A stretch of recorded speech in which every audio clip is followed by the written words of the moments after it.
Welcome back to my channel. ഇന്നത്തെ recipe pappadam വെളുത്തുള്ളി ചമ്മന്തി. അതിനാവശ്യമായ ഇൻഗ്രീഡിയൻസ്: പപ്പടം, വറ്റൽമുളക്, കൊച്ചുള്ളിയാണ് വേണ്ടത്. കൊച്ചുള്ളി ഇല്ലാത്തതുകൊണ്ട് ഞാൻ സവാള എടുത്തേക്കണം. ഇഞ്ചി, വെളുത്തുള്ളി, ചെറിയ കഷ്ണം പുളി, ഉപ്പ്. ഇനി നമുക്ക് പപ്പടം ആദ്യം വറുത്തെടുത്തിട്ട് വരാം. പപ്പടം നമ്മൾ വറുത്തെടുത്തിട്ടുണ്ട്. ആ എണ്ണയിലോട്ട് നമുക്കിനി വറ്റൽമുളക് വറുത്തെടുക്കാം.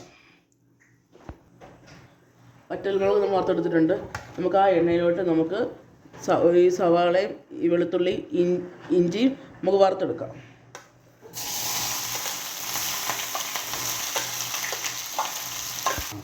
നമുക്കിതിലേക്ക് ആവശ്യത്തിന് ഉപ്പിട്ട് കൊടുക്കുക. അതിലേക്ക് എടുത്തു വെച്ച പുളി കൂടെ നമ്മളിട്ട് കൊടുക്കുക.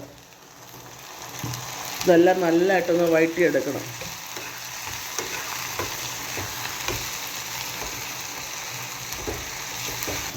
നമ്മുടെ എല്ലാം വെളുത്തുള്ളിയും ഉള്ളിയും എല്ലാം ഒരു പരുവത്തിനൊക്കെ വാടി വന്നിട്ട് നമുക്ക് തീ ഓഫ് ചെയ്യാം.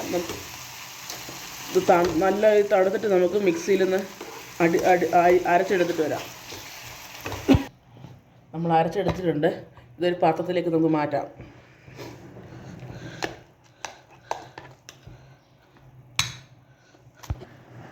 ചമ്മന്തിയിലേക്ക് നമുക്ക് പപ്പടം ഓരോന്നിട്ട് പൊടിച്ച് നമുക്ക് ചേർക്കാം. പൊടിച്ചിട്ടിട്ട് നല്ലതായിട്ട് മിക്സ് ചെയ്തെടുക്കണം. കൈ കൊണ്ട് നമുക്ക് നല്ലതായിട്ട് പപ്പടം ചമ്മന്തിയായിട്ട് മിക്സ് ചെയ്ത് യോജിപ്പിക്കാം. ഇച്ചിരി കടിക്കാനായി കിട്ടുന്നത് നല്ലതാണ് പപ്പടം.